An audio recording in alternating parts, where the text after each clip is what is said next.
Estamos ya casi en el final de la semana de oración. Hoy el doctor González me alcanzó algunas hojas donde en un encuentro de los estudiantes de medicina expresaron sus ideas o expectativas en relación con la semana de oración.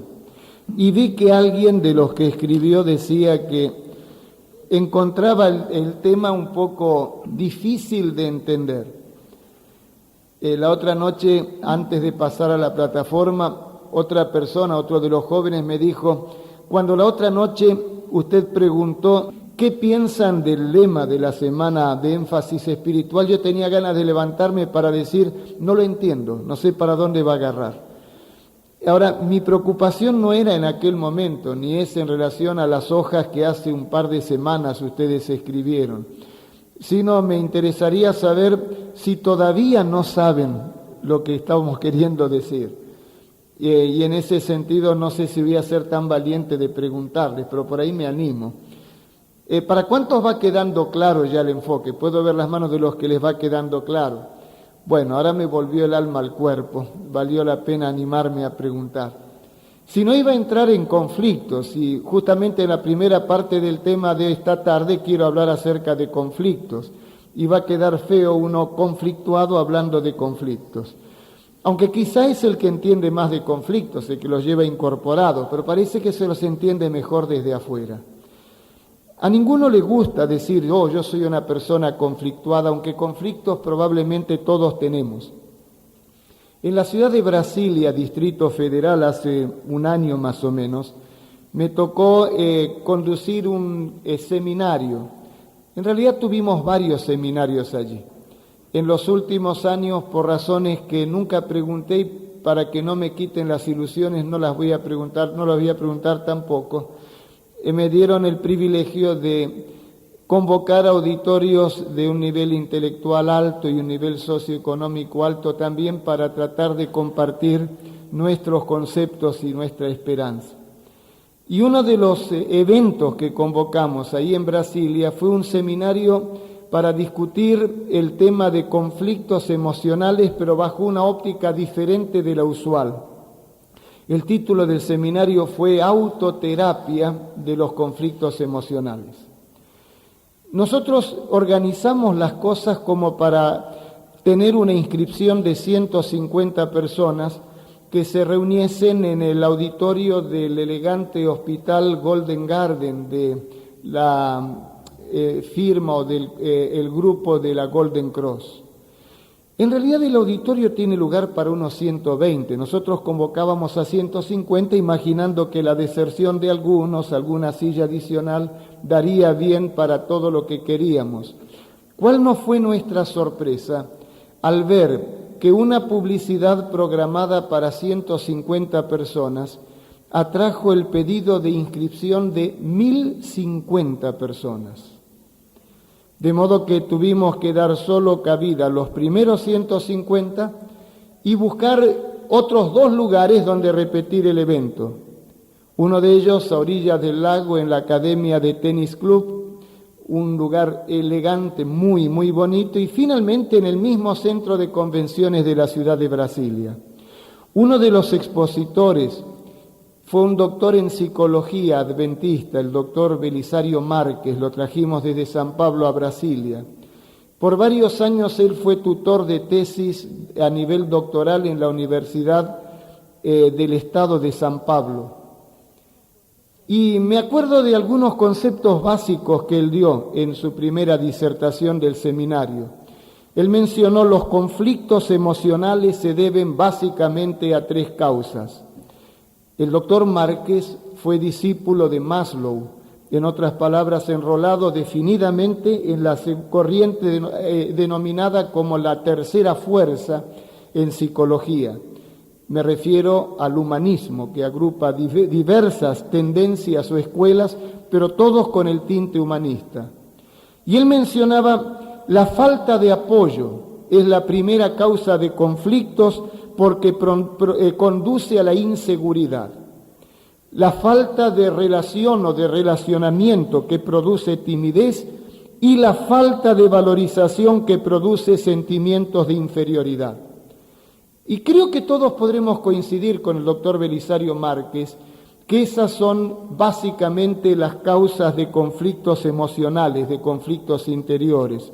Solamente que a pesar de ser adventista y un buen hermano de iglesia, en un tiempo hasta estuvo incorporado en las filas de los que integramos el cuerpo de misioneros de la iglesia, a pesar de eso no pudo zafarse de su formación humanista en psicología, de manera que desde mi punto de vista le faltó otro elemento que también produce conflictos y en realidad es un elemento que tiene la triste peculiaridad de incentivar esos 3 puntos básicos o áreas básicas productoras de conflictos. Me refiero al sentimiento de culpa, porque el sentimiento de culpa también produce, cuando no es resuelto satisfactoriamente, inseguridad. El sentimiento de culpa también produce timidez. Y si no, ¿por qué la niña, perteneciente a una familia donde se cree que el sexo es exclusivamente para el matrimonio, usando equivocadamente su libertad, pierde su virginidad en relaciones amorosas con su novio? ¿Por qué creen ustedes que llega a la casa y no se anima a mirar a los ojos a la madre, esquiva al padre, tiene problemas de diálogo, se irrita fácil, de pronto explota cuando uno no encuentra razón? ¿Qué pasó aquí? Se aísla porque ese sentimiento de culpa que tiene que ver con la transgresión de su propio código de ética interior, y ahora con el dedo acusador del superego, conciencia moral, que dice, hiciste mal, transgrediste tu código de ética interior, la hace sentir, por así decirlo, psicológicamente transparente. Y no puede mirar a los ojos, parece como que me miraron a los ojos y leyeron mi interioridad. Entonces se siente mal. Por eso decía que el sentimiento de culpa no resuelto satisfactoriamente produce inseguridad, y la inseguridad genera conflictos interiores. Ese sentimiento de culpa no resuelto produce timidez. En cuanto Adán y Eva pecaron, ya se sintieron mal. Desapareció ese manto luminoso y se sintieron incómodos con su desnudez. Peor, la desnudez psicológica. Y cuando sintieron que se acercaba el Señor, a esconderse. El sentimiento de culpa no resuelto también produce un sentimiento de inferioridad, porque la autoestima se resquebraja. Y eso lleva, como bien decía Márquez, la timidez, la inseguridad, la inferioridad a conflictos interiores. Esa inseguridad, esa timidez y ese sentimiento de inferioridad suelen producir rabia. Rabia, odio contra otros, pero frecuentemente una rabia volcada hacia adentro. La rabia volcada hacia afuera nos lleva a pelear con medio mundo y se complicaron las relaciones, entonces surgen más conflictos interiores también. Pero la rabia volcada hacia adentro también enferma, también genera conflictos, también lleva a la depresión. Por eso es frecuente que los que están en esa situación vivan un clima de tristeza. Y no hay día de sol bonito, ni hay rosas maravillosas, ni atardeceres poéticos que llenen el alma cuando el sentimiento de culpa está aguijoneando la conciencia. Y frecuentemente se entra en una depresión atroz. Esas situaciones conducen también a la represión del amor, al llanto, y algunos lloran todo el tiempo y en todas partes. Otros al revés, los lleva a la represión del llanto. Nos enseñaron a los varones que el hombre no llora. Mentira, el hombre es un ser humano también, pero nos lo impusieron, nos daban una buena zamarreada, no, basta de llorar, el hombre no llora. Entonces nos inculcaron esa especie de vergüenza de llorar. Los orientales parece que lloran más, me estoy refiriendo a los de la zona ahí de los países árabes, porque los que están en la parte del budismo tratan de entrar en otro estilo de vida. ¿Y saben ustedes que el llorar ayuda también? Depende, claro, todo tiene su medida. Pero hace un tiempo hicieron un estudio para tratar de ver el contenido químico de las lágrimas, para tratar de determinar si había diferencia entre llorar por una causa o llorar por otra. Solo que se planteaba un problema ético. El problema es muy fácil de entenderlo. Bueno, tiene una gran alegría, le recogemos lágrimas, formidable. Le hacemos cortar cebolla, va a llorar también. Pero ¿qué pasa cuando son lágrimas que tienen que ver con un dolor profundo? Éticamente no se podía decir a alguien: tu mamá acaba de morir de un infarto fulminante, juntarle todas las lágrimas posibles y después decir: no, era mentira, solo para el experimento. Entonces los investigadores llevaron al grupo de personas sometidas al estudio a una sala de proyección y proyectaron películas muy tristes, muy dramáticas. Ahora sí, en medio del llanto, a juntar lágrimas. Y al hacer el análisis de laboratorio se comprobó que no es el mismo el contenido químico de las lágrimas de la alegría que el del corte de cebolla y de las lágrimas del que está angustiado. Las lágrimas del dolor profundo, al analizarlas químicamente, demostraron que entre los ingredientes químicos que tenían, también contenían endorfinas. Y las endorfinas producen un alivio del dolor. Ahora estás entendiendo por qué estás con una angustia terrible, te largaste una llorada y te sentís aliviado. No arreglaste nada. Y como no arreglaste nada, después vuelve la presión de nuevo, y llorar de nuevo. No te puedes pasar la vida llorando, hay que arreglar también las cosas. Pero que las lágrimas alivian. Pero a los hombres nos impusieron que es una vergüenza llorar. Así que yo, que no estoy atado a ningún protocolo, por las dudas no lloro. Así actuamos, ¿no es cierto? También la represión de la religión y el miedo. Pero Dios no había planeado ese calvario para sus criaturas. El sufrimiento derivado por el sentimiento de culpa no fue planeado por Dios, claro que no. Sin embargo, el sentimiento de culpa tiene un sentido de propósito que cuando lo analizamos descubrimos que hasta puede ser una bendición. No se escandalicen antes de tiempo, déjenme hablar primero. Si al final no resolví el problema, entonces vamos al escándalo. Vamos a empezar por otra punta. Si queremos hacer un escueto análisis del sentimiento de culpa, tendremos que reconocer que hay un sentimiento de culpa que puede ser patológico, pero también hay un sentimiento de culpa saludable. Por ejemplo, si yo transgredo mi propio código de ética interior, entonces el superego o conciencia moral me va a acusar. Y eso no es cuestión solamente de religiosos. Todo ser humano normal, cuando transgrede su código de ética interior, va a sentirse culpable.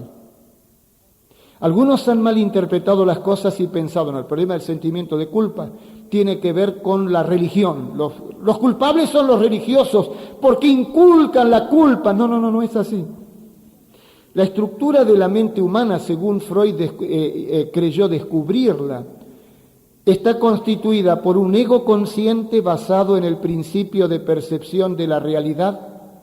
Tiene que ver con el momento presente, estoy captando las cosas, ustedes me están escuchando, eso tiene que ver con el ego consciente. Pero también hay fuerzas pasionales o instintivas que Freud las llamó el helio, que algunos lo traducen como el id, y que otras corrientes psicológicas, incluyendo cierto momento de Freud, lo llamaban la libido. Esas fuerzas pasionales, el id o el helio, pugnan por lograr satisfacción a nivel del consciente. Solamente que el helio no razona, el helio no distingue entre lo que está bien y lo que está mal. Lo único que dice el helio es: yo quiero. Pero entonces existe otra parte en la estructura de la mente que se llama el superego o el superyo, que es esa especie de celador o de monitor del comportamiento, o de policía del comportamiento, como quieran llamarlo. Es el código de ética interior que determina cuándo algo es ético o es antiético, cuándo moralmente está bien o está mal. Cuando las demandas del helio que exigen satisfacción armonizan con ese código de ética interior, el superyo, superego, uno satisface esas demandas y se siente bien. El superego dice, ok, todo está en paz, no hay ningún problema. Pero cuando las demandas de ese superego, conciencia moral, del helio, las pasiones instintivas, o las demandas del medio ambiente en el que nos movemos, nos encontramos, no armonizan con el superego, conciencia moral, se entabla conflicto. Ahora, cuando transgredimos esas normas, ese conflicto se transforma en base del sentimiento de culpa. Mientras había demandas, pero no las satisfice, solo hay conflicto. Pero cuando hice lo que no debía, comienza a surgir del preconsciente la evocación de lo que hice, y el superego dice culpable. Y como no puedo zafarme del registro de mi comportamiento pasado, Freud y los psicoanalistas tenían razón o tienen razón al decir que la culpa no puede ser retirada, a lo sumo puede ser desplazada. ¿Por qué? Porque está registrada en esas neuronas que constituyen la computadora de nuestra mente, donde ese registro de lo que hice está, y donde yo vaya voy con el registro a cuestas, y a veces voluntariamente, otras veces sin querer, viene al consciente de nuevo y el superego vuelve a decir, mal hecho. Entonces se produce el sentimiento de culpa. Decía que no es solo cuestión de religiosos. Juan Jacobo Rousseau no tuvo nada que ver con algo así como vida religiosa. Pero él cuenta en sus memorias, o en sus confesiones, mejor dicho, algo que ocurrió en la época cuando él era estudiante. Vivía en la casa de una mujer de Vercelli, le interesó un objeto de arte que había en la casa y lo robó. Cuando fue descubierto el robo y la dueña comenzó a investigar, Rousseau le echó la culpa a la empleada doméstica. Palabra contra palabra le creyeron al estudiante Rousseau y quedó el estigma de ladrona sobre la sirvienta. No era una época como esta, donde hay mucho mercado laboral para las mujeres. Una mujer acusada de ladrona y echada del trabajo en una comunidad donde todos se conocían y donde había un poco más de respeto por la ética que ahora. Era una verdadera cruz o calvario la vida de esa muchacha acusada de ladrona. Y Rousseau registró en sus confesiones, más o menos con estas palabras, lo que ocurrió. Esa muchacha me dijo, usted me acusó de ladrona y lanzó sobre mí el estigma y lanzó mi nombre y mi vida a la miseria, pero no quisiera estar en su lugar.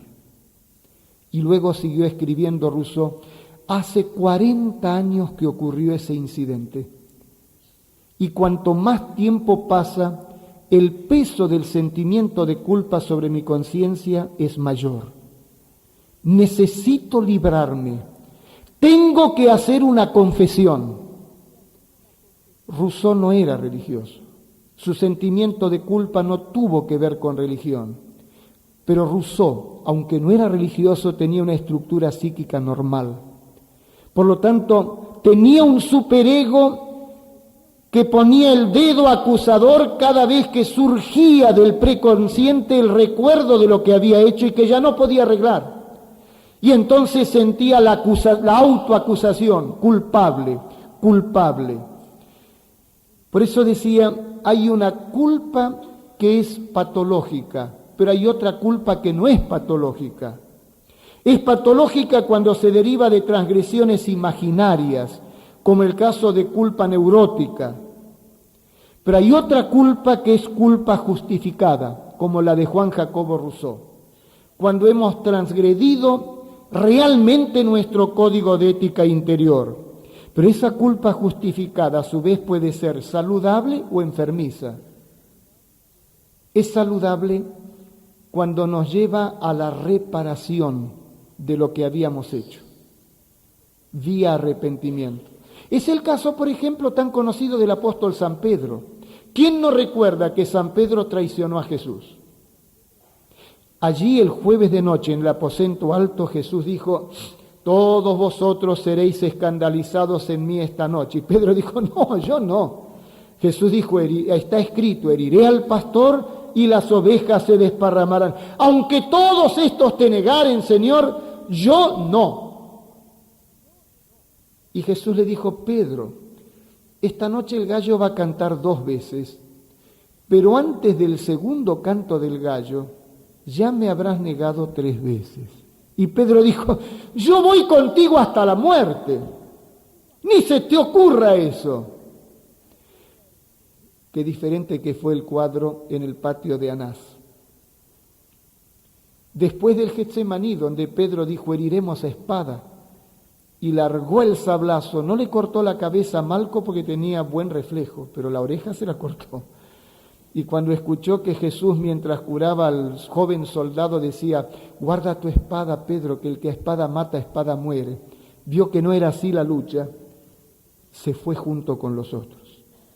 Pero ahora, avergonzado de haberse ido, o con la ansiedad de ver qué le pasaba al maestro, a la distancia y calentándose en el fueguito en el patio de Anás, estaba contemplando lo que ocurría. Y llega una sirvienta y lo sorprende: tú eres de los que estaba con Jesús. No, yo no conozco a ese hombre, no tengo nada que ver con él. Y sigue atendiendo o tratando de atender el juicio.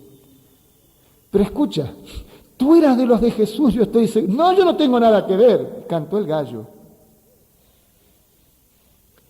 Y cuando en la tercera viene con el soldado y la mujer dice: este es de los de Jesús. Fíjate, si la forma de hablar, él es de los seguidores de Jesús, se le nota. Entonces Pedro se dio cuenta que tenía que ponerse el disfraz de anticristiano.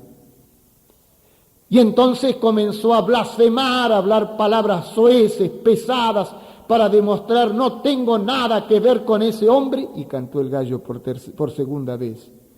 Y allí Pedro se estremeció. Pedro de golpe se vio ante el espejo de la conciencia. Y el superego, así como lo hizo con Juan Jacobo Rousseau, le dijo: culpable. Era una culpa justificada. Pedro había traicionado a su maestro. Y si hay algo no solo feo, no solo que hiere el alma, sino indigno, es traicionar a un amigo. Eso es una bajeza. Y Pedro se sintió con su autoestima destrozada porque fue un miserable. Y se sintió mal, se estremeció. Y peor cuando miró a Jesús. ¿Cómo me hubiese gustado estar para ver el encuentro de esos ojos de Pedro con esos otros ojos, los de Jesús? Si Pedro me hubiese traicionado a mí, en ese encuentro de ojos iban a saltar chispas y llamas. Tal vez le hubiera dicho con la mirada: miserable traidor. Y era verdad. Pero no es ese el espíritu de Jesús. Qué mirada la de Jesús. Los ojos de Pedro se encontraron con los ojos de un Jesús que sin palabras le estaba diciendo: Pedro, estoy orando por ti. Ya te había dicho: yo voy a orar por ti esta noche para que no te falte la fe, porque el diablo va a comenzar a zarandearte como se zarandea el trigo. Pedro, te tengo confianza. Acordate que te dije: y cuando vuelvas, confirma a tus hermanos. Pedro, tengo puesta toda tu confianza en tu retorno. hoy estás mal, pero creo que vas a volver. Algo así le deben haber dicho los ojos de Jesús, porque Pedro comenzó a llorar como una criatura y no aguantó más y salió de allí y se fue otra vez al Getsemaní, al lugar donde se había quedado dormido cuando debía orar para tener fuerzas. Y sobre la misma roca que oró Cristo, cayó allí de rodillas, quebrantado, lloró todo lo que tuvo que llorar, eran lágrimas de genuino arrepentimiento, pidió todo el perdón que necesitaba pedir. Y ese Pedro traidor, un día llegó a ser un santo, el apóstol San Pedro. Quizá todo se debió a la mirada del Maestro. No quiere decir que instantáneamente todo se arregló. ¿Te diste cuenta que tal vez anoche o anteanoche pasaste para pedir una oración? Avanzaste en la fe, pero alguna cosa te queda todavía. No de balde, después de la resurrección, Pedro todavía cargaba con la depresión de su comportamiento, derivada de su comportamiento. Por eso dijo, me voy a pescar. Abandonó ministerio, todo, volvió a la vida antigua. Y Jesús lo fue a buscar allí donde lo había buscado la primera vez. Y lo trajo de vuelta. Vamos a empezar todo de nuevo.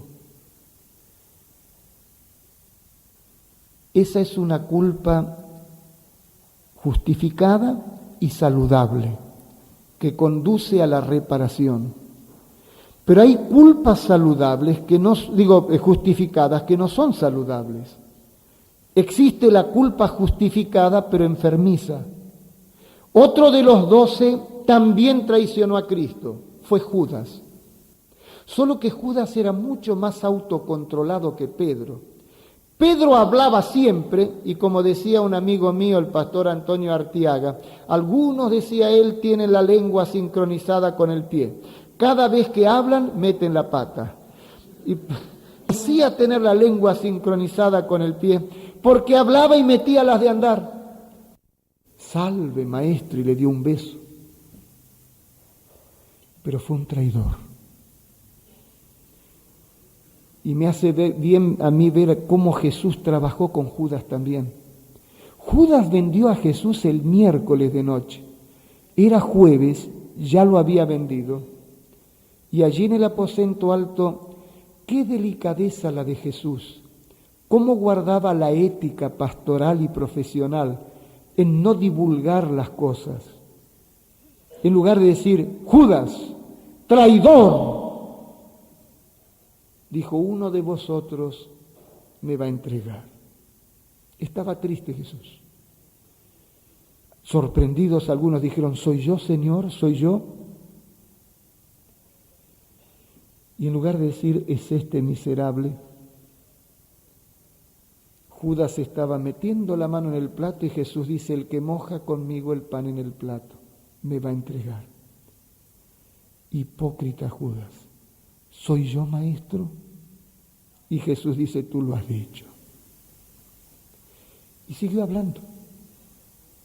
Lo que vas a hacer, hazlo pronto. Era una manera de decirle, cuando dijo uno de vosotros me ha de entregar, Judas, ¿cómo quisiera que cambies de comportamiento? Judas, ¿cómo quisiera que además de una fachada de hombre bueno, fueses bueno de veras? Judas, ¿cómo quisiera cambiarte el corazón de una vez para siempre, para que dejes de ser un hipócrita y seas un cristiano? Pero Judas parece que había ido muy lejos. Y cuando después del beso traidor, vio que el maestro que tuvo poder, porque con la gloria que refulgió a través de la carne hizo que cayeran como muertos los soldados, tuvo el poder de restituir la oreja cortada. En lugar de usar el poder para salvarse él mismo, fue, como decía Isaías, como cordero al matadero. Cuando vio que el maestro no haría nada para preservar su vida, Judas experimentó un sentimiento de culpa legítimo. Había causa para sentirse culpable.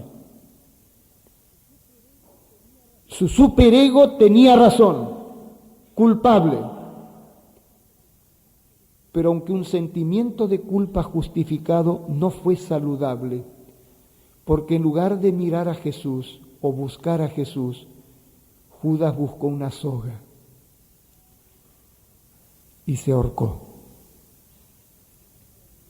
Quizá Judas ya había pecado contra el Espíritu Santo. Solo había lugar para remordimiento. Teológicamente podríamos decir eso. Pero qué diferente hubiese sido tal vez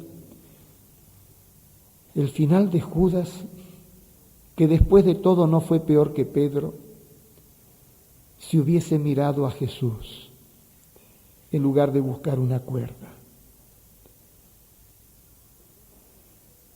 Entonces, además de un sentimiento de culpa justificado, tenemos que buscar que sea saludable, el de la reparación. Yo estaba dando esos seminarios de Brasilia que les conté, y un tiempo después de ese comienzo que les dije hoy, ya estábamos en la iglesia. Y hablé de algo de lo que estoy diciendo hoy, no todo, pero sí del incidente de Pedro y Judas. Y algo que no tenía en mente, lo dije así porque me vino en el corazón. Y dije, Judas, suelta la soga y mira a Jesús. Judas, larga la soga y busca a Cristo. Y después pensé, ¿será que fue un poco intempestiva mi declaración? Al día siguiente, llorando, una señora me dijo, necesito hablar con usted. Fuimos a una de las dependencias de la iglesia y me dijo, pastor, tengo que confesar algo. Yo tengo gravísimos problemas en la vida. Me siento mal. Y había decidido por el suicidio. Contraté seguros a nombre de mis hijos para que no queden desamparados. Planeé todos los detalles para morir por accidente, para que no haya problemas ni culpas para nadie, pero que parezca un accidente casual y a través de los seguros contratados garantizarle el futuro a mis hijos. Ya estaba todo hecho. Cuando anoche vine a la reunión y usted habló de Pedro y Judas, y cuando dijo, Judas, larga esa soga y mirá a Jesús, sentí que me hablaba a mí. Y largué la soga, pastor. Largué la soga. Desistí a abandonar el suicidio y miré a Jesús. Solo que necesito ayuda. Hace un año de eso, y doy gracias a Dios que esa mujer está en la iglesia y sigue mirando a Jesús. Tenía un sentimiento de culpa justificable, pero había tomado por el camino enfermizo, el camino de la autodestrucción. Y Dios no planeó la muerte, Dios planeó solamente la vida. Cuando uno piensa en las realidades de la anatomía y de la fisiología humana, llega a la conclusión de que Dios planeó la vida. Existo para vivir, existo para existir, no para otra cosa. Hasta el sentimiento de culpa tiene un propósito: ayudarme a enmendar la vida, arreglar lo que tengo que arreglar para poder vivir la vida en plenitud. Decía que la anatomía y la fisiología me convencen cada vez más de que fuimos hechos para la vida y no por casualidad. Tal vez para los que se escandalizan de que Belvedere habla de psicología, habla de medicina. No soy médico ni soy psicólogo. Tengo un máster en salud pública, sin embargo, hecho justamente con la intención de entender la problemática humana así más globalmente que lo que puede tener un mero teólogo desde su ángulo religioso nada más. Y lo hice para ayudar globalmente a las personas. Por eso no soy médico, no soy psicólogo, incursiono en esas áreas en virtud de los estudios de salud pública y por el interés de ayudar a la gente globalmente. Decía que la anatomía y la fisiología me hablan de que el ser humano fue hecho no para la muerte, sino para la vida. Comencemos con el instinto de autoconservación que está grabado en cada célula. ¿Viste cómo se autorrepara el cuerpo? Uno se corta y están los mecanismos necesarios para la curación, la autocuración. ¿Viste cómo hasta en estado de coma una persona, el cuerpo sigue luchando por sobrevivir? No solamente hay un sentimiento de autoconservación a nivel psicológico, también a nivel biológico. Cada célula del cuerpo humano lucha por la vida. Hay un sentido de propósito en esa ley de la supervivencia que está grabada en cada célula de cada organismo, de cada ser humano que está en cualquier pedacito de esta tierra, independientemente de su raza, de su cultura, de su nivel socioeconómico, si es de vida ciudadana o rural. Eso es ley entonces. Esa ley de la supervivencia, ese instinto de autoconservación, me dice gritantemente que fuimos hechos para existir, fuimos hechos para la vida. Por eso mi tema de hoy es: existo para existir. No es por acaso, no es casualidad, hay un propósito. Claro que hay un propósito. Y hasta cuando el hombre cayó en el pecado y justificadamente culpable y todo lo que más que quieras recordar y saber, sin embargo, Dios no cambió su propósito de vida. En Ezequiel 18, desde el versículo 30 al 32 dice: por tanto yo os juzgaré a cada uno según sus caminos, oh casa de Israel, dice Jehová el Señor, convertíos y apartaos de todas vuestras transgresiones, y no será la iniquidad causa de ruina. Echad de vosotros todas vuestras transgresiones con que habéis pecado, y haceos un corazón nuevo y un espíritu nuevo. Y vean qué más dice el Señor: ¿por qué moriréis, casa de Israel? Porque no quiero la muerte del que muere, dice Jehová el Señor. Convertíos pues y viviréis. La naturaleza me demuestra que fuimos hechos para vivir. Y Dios dice: no quiero la muerte del que muere. Pongo delante el camino de la conversión para que vivas. La naturaleza me dice que existo para existir, para seguir viviendo. Y Dios dice: te abrí la puerta de la salvación para que, a pesar del pecado, el objetivo de vida se cumpla en vos. Jesús dijo que yo vine para que tengáis vida y vida en abundancia. Quiere restaurar lo que destruyó el pecado. Me parece que me queda un minuto nada más y lo voy a usar tipo telegrama. Los estudiantes de medicina lo van a entender mejor. Piensen en los mecanismos de defensa que tiene el organismo. Primera barrera, la piel, con su flexibilidad, por eso no se rasga tan fácil. Es la primera barrera contra la invasión de gérmenes patógenos, de microbios infecciosos, etcétera, para protegernos. Las mucosas, igualmente flexibles. Pero avanza algún microbio o germen invasor, lo envuelve con mucosidad y entonces el instinto tusígeno hace que tosamos, largamos para afuera. Los estornudos son barreras iniciales de defensa para expulsar eso que nos enferma. Penetró más allá de la barrera de la piel, el microbio, el germen invasor. Entonces los leucocitos, que hay 6 tipos de leucocitos diferentes, por lo menos es lo que estudié cuando me enseñaban anatomía y fisiología, parecen vagabundos en el torrente sanguíneo, el torrente linfático, no pasa nada.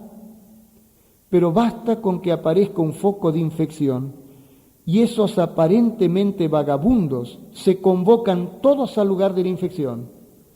Rodean el foco infeccioso, comienzan a engullir bacterias, microbios, etcétera, y mueren en esa lucha por la defensa y hacen ese cerco de pus en torno al foco infeccioso.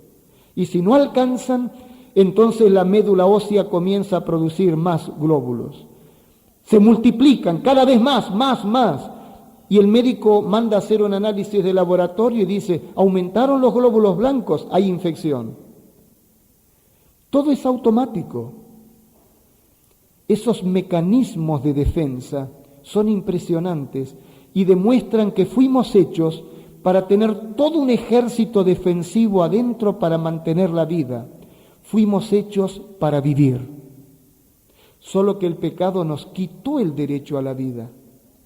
Pero a pesar de que por el pecado, la paga del pecado es muerte, el regalo de Dios a través de Jesucristo es vida eterna. Yo existo para existir. Fui hecho para vivir. Vos también. No renuncies a tu derecho a vivir. Pero para eso tendremos que aceptar el plan de Dios. Convertíos pues y viviréis. Pero no te olvides que no estás en el mundo por casualidad. Estás en el mundo para vivir, pero viví la vida bien, vivila como Dios lo manda. Y si te equivocaste, busca a Jesús que tiene el remedio y la solución. Este sábado a la tarde habrá un bautismo a las 4:30, quisiera que no faltes, porque siempre es lindo ver a alguien reconciliándose con Dios. Alguien empezando una nueva vida que se proyecta por la eternidad. Gente que entendió que existe para existir.